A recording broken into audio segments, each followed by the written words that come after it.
Hi all, I have a very interesting game to show you today. Leela against Protector. This is in the ChessCon Blitz Battle 2018. This is a 5-minute time control with 2-second increments. D4 from Leela. Protector plays knight f6. We have c4, e6, knight f3, bishop e7, g3. So a fianchetto system, very solid. And it's entering into a Benoni type pawn structure now. Black plays d6 because otherwise white would be playing say black castles here. Let's have a look at that. Then there's actually d6, and that's pretty devastating. You might think, hold on, what about check to give the bishop d8, bishop d2, and then what? It's losing basically for black. So d6 looks to be fairly forced. So we're entering into a Benoni structure soon. After bishop g2, a6, a4. E takes, C takes. We've got a classic Benoni structure. So black in this structure has a pawn majority on the queen side. Sometimes can use the E file, put pressure on the E file. But often this bishop is on actually G7, bearing down this diagonal. So to me, it seems to be a more passive version of the modern Benoni. So how will Leela deal with this? A classic plan for white in the Benoni, by the way, is knight d2 to c4. So will Leela actually use that? We have knight bd7, white castles, rook b8. Now b5 might be a concern, slight concern, and it's clamped down on with a5. So now there's an en passant available. You know, black didn't play b5, which allows en passant, but actually played b6 here. So we have the same sort of effect as though black might have played an en passant. A takes, queen takes. Now knight d2, so aiming to gain a tempo on the queen. It seems very pleasant already, this position. Knight e5 at least stops the intention of knight c4 immediately. h3 as though there's an intention now to play f4 without any knight g4. Queen b4 as though possibly knight c4 might be of interest. If here, then knight c4, but the queen is actually kicked out of the way. In fact, it seems possible that this is playable. For example, here, knight takes b2. It's a bit sharp, but it seems as though this is a big advantage for white. But anyway, the queen was kicked back, and then the knight was kicked back to g6, and now e4. So, in fact, white now threatens to liberate the bishop with e5, you know, to play d6, to hit the queen and also hit the bishop. So this is dangerous here. Bishop d7 for the moment is played here. So it seems as though there's an adequate response to e5. Maybe the knight retreats at the moment. We have rook a2, queen c8. Yeah, here actually, pardon me, bishop d7 hit the rook, which is why e5 is really out of the question. Pardon me. So, but yeah, in principle, e5 is threatened. So bishop d7 hits the rook. The rook drops back. And now the queen gets out of the firing line on this diagonal. So very precise play from both sides. We can see, put this on the board, rook fc8, e5 is just nasty after takes here. Yeah, and then d6 to follow is crushing. For example, bishop c6 hitting g2, but then that can be taken and then safely taken on e7 with a big advantage.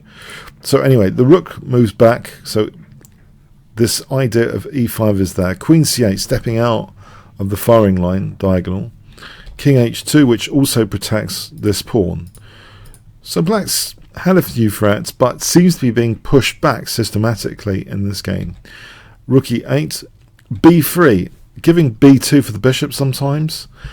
Rook b4, in fact the bishop uses a3 here to kick that rook back, and now uses bishop b2. Bishop f8, queen c2, bishop b5 hitting this rook on f1. Okay, white here just moves the rook to f2. We have queen b7. Now knight d1, the start of a very powerful positional maneuver to play knight e3 and knight c4. So this is a really good strategy sometimes against the dreaded d6 pawn of the Benoni to put pressure on that. But also you'll note that the knight supports e5 from here, supporting that e5 break as well. So it's a very powerful positional maneuver. Black seems to be without a plan and plays bishop e7, knight e3, queen c7. So white's just basically improving the position dramatically. Already, look at this crossfire. It's really beautiful position of the bishops and supporting e5.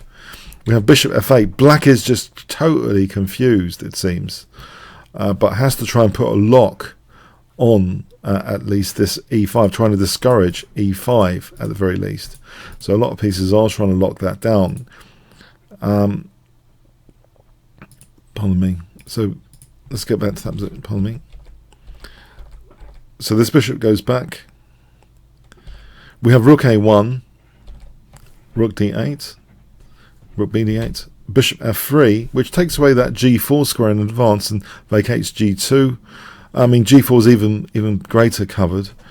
There might have been the possibility, I guess, of if h4, queen c8 with knight g4, but even this is really harmless. If we look at this position, it's just horrible for black. White could take here and then trap the queen. Yeah, so this is real luxury scenario with bishop f3. Queen c8, h4 now, and again, black is being pushed back.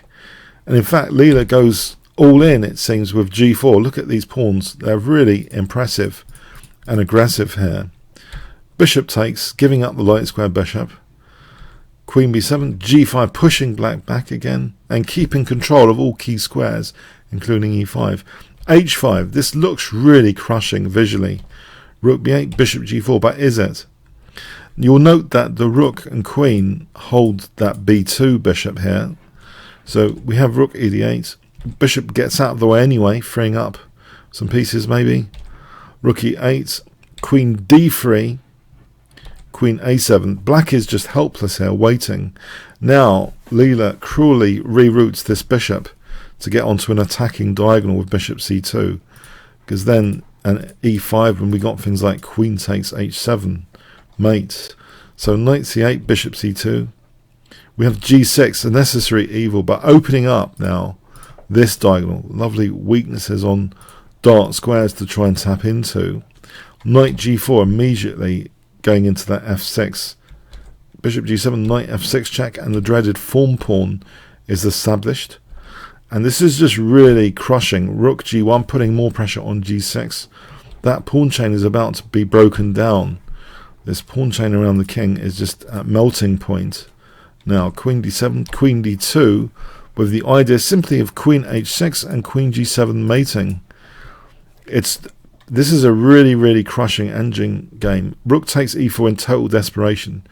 It can just be taken, of course, but Leela actually plays the stylish queen h6, allowing check, but now just king g3, asking where the rook is going. We have this desperate check here. Knight e6, very desperate play to defend g7. That's taken. Takes now hg, with the big idea of f7. It's just actually mating, because look at this crossfire of the bishop and the queen. f7 will actually be mating. We have e takes d5, which is check. Bishop f5 though, the queen is just offered to slow things down, but bishop takes f7, rook takes, g takes f7 on move 54, checkmate. This is one of the most crushing games I've seen of Leela in this tournament, and possibly one of the most crushing engine games in the Benoni, at least, in the history of engine chess, possibly. It was just beautiful positional play from Leela. Made it look absolutely easy, as if she was a world-class exponent of the Benoni. No counterplay from black. The rerouting of the bishops, the melting down of black's pawn chain around the king. Really crushing and aesthetically pleasing to have a look at this game, in my view. Hope you found that as well. If you did enjoy this game as much as me, then please click on the top left box, which should appear shortly, to become a member of chessworld.net, which is my site, and you can play other YouTubers with that reference code 1053. That's in that link. You can also check all the YouTube analysis in advance from the improved menu, learn from the masters, so you might want to check that out, and any analysis updates. Okay, comments, questions, likes, shares appreciated. Thanks very much.